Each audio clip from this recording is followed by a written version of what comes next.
इस बीच बड़ा सवाल यह कि निजामुद्दीन मरकज में जो कुछ हुआ उसका सबसे बड़ा गुनहगार कौन है। उसका सबसे बड़ा गुनहगार मौलाना साद है, जिसने लोगों को भड़काया और ये कहा कि बाहर मरने से अच्छा है मस्जिद में रह जाएं।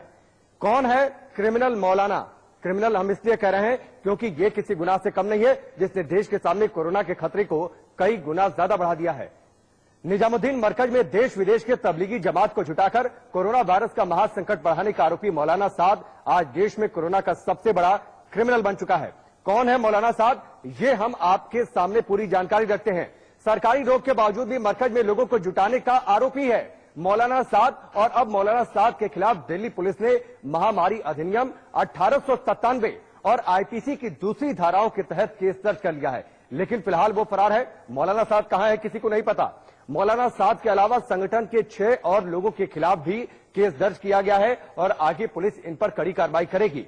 10 मई 1965 को दिल्ली में जन्म हुआ था मौलाना साद का और पूरा नाम है मौलाना मोहम्मद साद कंधालवी। मौलाना साद सुन्नी मुसलमानों के संगठन तबलीगी जमात के संस्थापक मोहम्मद इलियास कंधालवी का पड़पोता है। साद ने हजरत निजामुद्दीन मरकज के मदरसा काशिफुल उलूम से 1987 में आलिम की डिग्री ली थी। मौलाना साद ने विरोध के बावजूद खुद को तबलीगी जमात का एक छत्र अमीर यानी मुखिया घोषित कर दिया था। तब इस पर खूब विवाद हुआ था। फरवरी 2017 में दारुल उलूम देवबंद ने कुरान की गलत व्याख्या करने पर साद को नोटिस जारी किया था। देवबंद का यह फतवा मौलाना साद के भोपाल सम्मेलन में दिए गए उस बयान के बाद आया, जिसमें उसने कहा था कि मक्का और मदीना के बाद निजामुद्दीन मरकज दुनिया का सबसे पवित्र स्थल है। दारुल उलूम देवबंद ने मौलाना साद के इस बयान को पैगंबर मोहम्मद के खिलाफ बताया। जून 2016 में मौलाना साद और मौलाना मोहम्मद जुहैरुल हसन की अगुवाई वाले तबलीगी जमात के समर्थकों के बीच हिंसक झड़प हुई थी। मौलाना साद ग्रुप के हिंसक व्यवहार से घबराकर तबलीगी जमात के कई वरिष्ठ सदस्य निजामुद्दीन छोड़कर भोपाल पहुंच गए थे। इस तरह देश में तबलीगी जमात 2 धड़ों में बढ़ गया। एक धड़े का केंद्र निजामुद्दीन में है, जबकि दूसरे धड़े का केंद्र भोपाल में है। और अब इसी मौलाना साद की तलाश पुलिस को है, क्योंकि यही मौलाना साद है जिसने लोगों को भड़काया, जिसने लोगों को उकसाया और इस पूरी साजिश का ताना बाना इसने बुना। और चलिए इस वक्त सुमित दुबे हमारे साथ जुड़ चुके हैं, सीधे उनका रुख करते हैं दिल्ली से। सुमित, सबसे बड़ा गुनहगार, सबसे बड़ा आरोपी इस वक्त मौलाना साद है और इसी मौलाना साद की तलाश है पुलिस को कि आखिरकार ये मौलाना साद है कौन, है कहां अभी?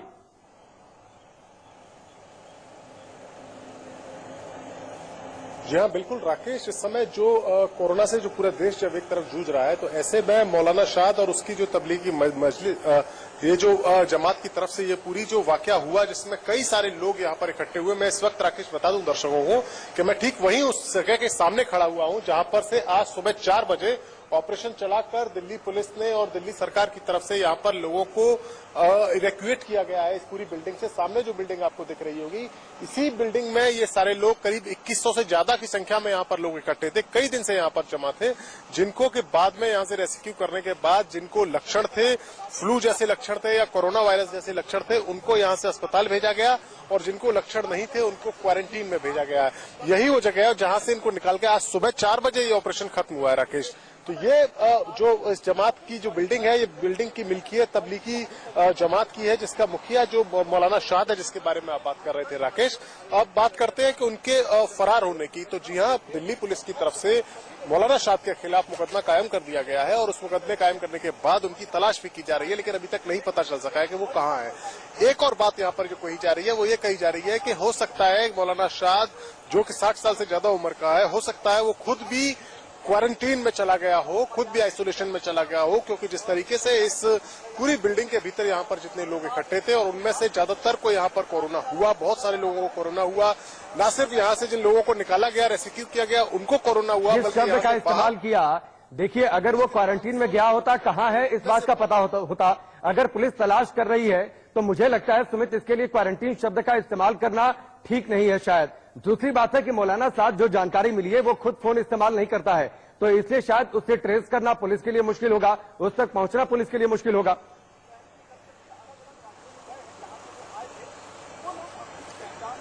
जी हाँ, बिल्कुल उस तक पहुंचना पुलिस के लिए मुश्किल होगा, लेकिन ऐसी बात नहीं है कि अगर पुलिस चाहे तो उसको पुलिस तलाश कर सकती है। लेकिन ये एक और पहलू जो मैं आपसे बता रहा था राकेश, वो ये पहलू है कि पुलिस महकमे के भीतर भी इस बारे में चर्चा है कि संभवतः मौलाना शाद भी हो सकता है बीमार हो गया हो, क्योंकि जिस तरीके से इस पूरी बिल्डिंग के भीतर यहाँ पर लोग निकल रहे हैं और उनमें जो लक्षण दिखाई दिए हैं। और आप एक और बात यहाँ पर गौर करेंगे कि इस पूरी जमात का जो फंक्शन यहाँ पर हुआ था, ये जो पूरा कार्यक्रम चला था, उसमें से निकलकर जो लोग गए थे, चाहे वो तेलंगाना राज्य में लोग गए हों, 6 लोग तेलंगाना में मरे, वो जिन लोगों की मौत हुई कोरोना वायरस के चलते, वो इसी जमात के इसी कार्यक्रम में हिस्सा लेकर गए थे। एक जम्मू एंड कश्मीर में भी एक शख्स की मौत हुई थी, वो भी यहीं पर हिस्सा लेकर गया था। तो ये एक पहलू पुलिस की जांच में भी चल रहा है कि संभवतः मौलाना शाद को भी कुछ लक्षण हुए हो, तो हो सकता है कि वो सेल्फ आइसोलेशन में चला गया हो, लेकिन इस बारे में जांच की जा रही है और उसका पता लगाने की कोशिश। ठीक है सुमित, मैं आपके पास आऊंगा और जिस तरीके से मरकज के लोग लगातार झूठ बोल रहे थे उस पर मैं आपसे सवाल करूंगा, लेकिन पहले मुंबई और इंदौर का रुख कर लेता हूं। इंदौर से अतियाब शेख हमारे साथ है और मुंबई से प्रीति सोमपुरा।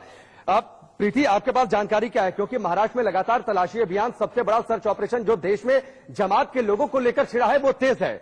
पुणे में 106, मुंबई में 32 लोग ट्रेस किए गए हैं। क्या और जानकारी आपके पास?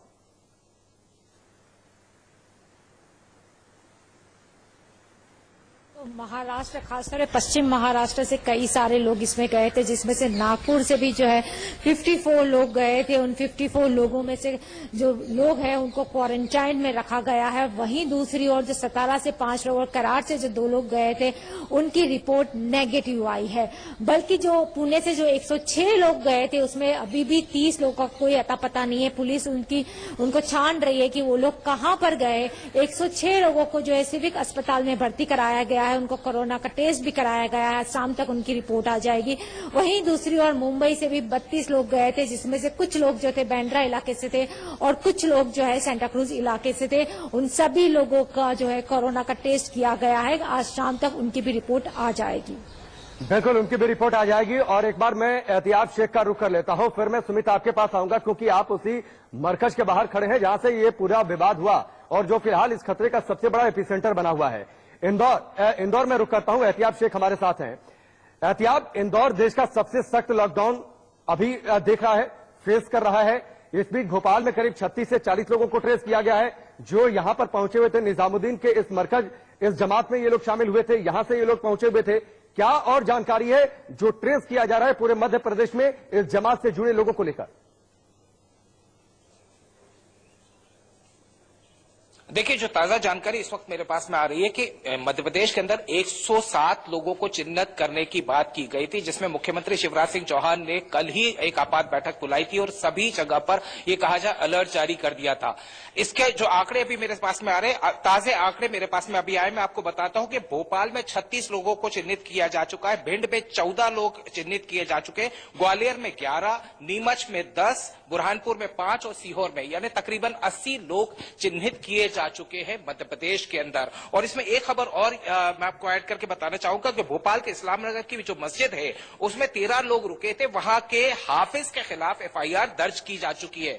यानी मध्य प्रदेश के अंदर जो ये सर्च ऑपरेशन कहा जाए, या जो लगातार इस बात को लेकर ये कहा जाए चिंता जाहिर की जा रही थी कि ये जो 107 लोग मध्य प्रदेश में पहुंचे थे उसमें से तकरीबन 80 के आसपास लोग चिन्हित किए जा चुके हैं, उन्हें क्वारंटाइन किया गया है, उनके सैंपल्स लिए जा चुके हैं। जाहिर सी बात है मध्य प्रदेश का पूरा जो प्रशासनिक अमला है वो पूरी तरीके से इससे संजीदगी से लेता हुआ नजर आया। इसमें कुछ खबरें इस तरह की भी आ रही है अंदर जो ये सर्च ऑपरेशन कहा जाए, या जो लगातार इस बात को लेकर ये कहा जाए चिंता जाहिर की जा रही थी कि ये जो 107 लोग मध्य प्रदेश में पहुंचे थे उसमें से तकरीबन 80 के आसपास लोग चिन्हित किए जा चुके हैं, उन्हें क्वारंटाइन किया गया है, उनके सैंपल्स लिए जा चुके हैं। जाहिर सी बात है मध्य प्रदेश का पूरा जो प्रशासनिक अमला है वो पूरी तरीके से इससे संजीदगी से लेता हुआ नजर आया। इसमें कुछ खबरें इस तरह की भी आ रही है कि तकरीबन 30 से 35 लोग जो कि भोपाल और मध्य प्रदेश के थे उन्हें दिल्ली में है क्वारंटाइन किया गया है। तो जाहिर सी बात है कि यहां जितने लोग आए थे, लेकिन खबर सिर्फ इतनी नहीं है, खबर इसके अलावा भी ये है कि मध्य प्रदेश के अंदर मैं आपको पढ़ के बताता हूं कि 5 से 14 मार्च के बीच में भोपाल में तकरीबन 63 विदेशी आए थे, जिसमें 189 लोगों के यानी 189 लोगों के सैंपल्स लिए जा चुके हैं। यानी लोगों का जमात जो तबलीग जमात के लोग थे उनका आना जाना मध्य प्रदेश के अंदर लगातार चल रहा था। लेकिन 107 की जो सूची आई थी उस सूची के अंदर साफ तौर के ऊपर ये देखा जा रहा है कि मध्य प्रदेश ने कल से लेकर आज तक तेजी के साथ में इस पर काम किया। इस मामले में आह्वान भी किया जा रहा है। मध्य प्रदेश के मुख्यमंत्री खुद आह्वान करते हुए नजर आ रहे हैं कि यदि आप वहां से आए हैं तो आप अपने आप को सामने लाइए, आपका इलाज किया जाएगा और आपके इलाज की हर संभव कोशिश की जाएगी। ठीक है एहतियात, जो आंकड़े आपने गिनाए ये आंकड़े वाकई रोंगटे खड़े करते हैं, क्योंकि जितना बड़ा खतरा ये था उससे कई गुना ये खतरा बढ़ चुका है और अगर जितनी जल्दी हम सबको ट्रेस कर लेंगे तो इसको बढ़ने से रोका जा सकता है। फिलहाल एहतियात आपका और सुमित आपका और प्रीति आपका भी हमसे जुड़ने के लिए बहुत बहुत शुक्रिया। तो मरकज के लोगों ने लगातार पुलिस को भ्रम में रखा, लगातार झूठ बोला, क्योंकि जो तस्वीर कल 23 तारीख की जारी की गई थी उसमें मरकज के लोग कह रहे थे कि सिर्फ 1000 लोग हैं, 1500 लोग निकल गए और आज 2361 लोगों को निकाला गया है, जो बात जानकारी दी मनीष सिसोदिया ने। फिलहाल आगे बढ़ते हैं और मेरठ के सरधना से बीजेपी विधायक संगीत सोम ने क्या कुछ कहा वो आपको सुनवाते हैं। इनका साफ था, मौलाना साहब जो भी है इसका जो इनका कल्प्रेट है पूरा, अगर ये सब ठीक था तो वो यहाँ से भागा क्यों? सरकार ने जब कहा ये खाली होना चाहिए, जैसा कि आप लोगों के थ्रू पता लगा कि अजीत डोभाल जी ने बात करी कि ये खाली होना चाहिए, एसएचओ की क्लिपिंग चल रही है, उन्होंने कहा तुरंत खाली करिए। वो बजाय खाली करने के एक 4000 फीट की इमारत में 3000 लोग कैसे रह सकते हैं? वो तो मानव बम तैयार कर रहे हैं, कोरोना बम तैयार कर रहे हैं वहां लेट के, और वो खुद गायब हो जाता है। तो इसी से उनकी मंशा का पता लगता है कि क्या मंशा है। अंडमान निकोबार तक इन लोगों ने कोरोना आतंकवाद फैलाया है, ये एक साजिश है और इस साजिश की जांच होनी चाहिए। जांच होकर इन पे आतंकवाद के मुकदमे होने चाहिए और पूरे देश में को इसमें एक साथ खड़ा होना चाहिए इनके खिलाफ। कुछ इसी तरीके की बात कही थी केंद्रीय मंत्री मुख्तार अब्बास नकवी ने और उन्होंने कहा था जो कुछ हुआ है ये तालिबानी अपराध है और इसकी माफी नहीं होनी चाहिए। बिहार में इस मरकज के 86 लोगों की तलाश हो रही है। देखिए हमारे सहयोगी शिवपूजन झा की ये रिपोर्ट। कोविड-19 अब तेजी से अपना पांव पसार रहा है। अब ये संख्या 23 तक पहुंच चुकी है।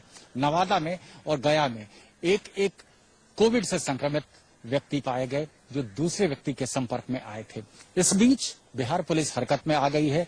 86 ऐसे लोगों की तलाश की जा रही है जो निजामुद्दीन के मरकज में शरीक हुए थे। बताया जा रहा है कि इनमें से कई लोगों को उत्तर प्रदेश में रोक करके पहले से ही क्वारंटाइन किया जा चुका है। पता यह भी लगा है कि तकरीबन 18 ऐसे व्यक्ति हैं जो पटना पहुंचे हैं, 14 ऐसे व्यक्ति हैं जो बक्सर पहुंचे हैं। इनमें से कुछ के मधुबनी के एक मस्जिद में होने का शक था और जब पुलिस वहां पहुंची तो पुलिस पर जबरदस्त पत्थरबाजी भी हुई, गोलियां भी चलाई गई। डीजीपी का खुद का कहना है कि ऐसे तमाम लोगों को चिन्हित किया जा रहा है, उनकी धरपकड़ की कोशिशें तेज की जा रही हैं और पकड़े जाने के बाद उन्हें क्वारंटाइन किया जाएगा। इस बीच हम आपको बता दें कि 57 ऐसे लोग भी बिहार पुलिस के रडार पे हैं जो बाहर से आए। कई ऐसे भी लोग थे जो मस्जिदों में छिपे हुए थे, उनको भी आइडेंटिफाई करके क्वारंटाइन किया जा चुका है। कुल मिलाकर के बिहार पुलिस और बिहार सरकार पूरी चौकस है। कोशिश यही की जा रही है कि कोविड-19 आगे अपना पांव ना पसार सके। पटना से कैमरामैन निरंजन के साथ शिवपूजन झा, इंडिया न्यूज के लिए। मरकज से निकले लोगों की वजह से दिल्ली के गुरुद्वारे पर कैसे खतरा मंडराने लगा, ये हम आपको बताते हैं हमारे सहयोगी आदित्य नायर की इस रिपोर्ट के जरिए। में हुए पूरे वारदात को चलते दिल्ली पुलिस और प्रशासन जो है कहीं ना कहीं बहुत ज्यादा सतर्क हो चुकी है और ऐसी ही एक दूसरी खबर निकल के आ रही है मजनू के टीरे गुरुद्वारे से, जहां पे ये पता चला है कि पंजाब में से आए हुए कई लोग जो स्ट्रैंडेड थे और लॉकडाउन के बाद दिल्ली में फंस गए थे, वो इस गुरुद्वारे में आके इकट्ठा हुए और वहां पे उन्होंने खाना वगैरह खाना शुरू किया और यहीं पे रहने लगे। ये लोग जो हैं कहीं करीबन 200 से 400 के बीच में बताए जा रहे हैं लोग जो है यहाँ पे आके फंसे और अब यहाँ से एक एक करके निकाले जा रहे हैं। जैसे कि आप देख सकते हैं इन बसों में लोगों को भर भर के यहाँ से निकाला जा रहा है। लॉकडाउन के बाद से इन लोगों को अब नेहरू विहार के स्कूल में आसपास में इनको आइसोलेशन में ले जाया जा रहा है और वहाँ पे आइसोलेशन में इनको रखा जाएगा और उसके बाद ही इनको वापस जाने दिया जाएगा। और ये इसलिए क्योंकि जब से प्रशासन को पता चला है कि ये लोग यहाँ पे फंस गए हैं और साथ में इतने सारे लोग इकट्ठा हो गए हैं, तो इन लोगों को अपने अपने शहरों में या अपने अपने जगहों पर वापस भेजने की जगह अब प्रशासन ने तबलीगी जमात में जो हुआ था उसको चलते ही उससे सीख लेते हुए अब इन लोगों को डायरेक्ट क्वारंटीन और आइसोलेशन में भेजा है और उसके बाद ही इनको घर जाने दिया जाएगा। कैमरा पर्सन संतोष के साथ मैं आदित्य नायर, इंडिया न्यूज दिल्ली। वाकया पर ब्रेक का जल्द वापस लौटते हैं।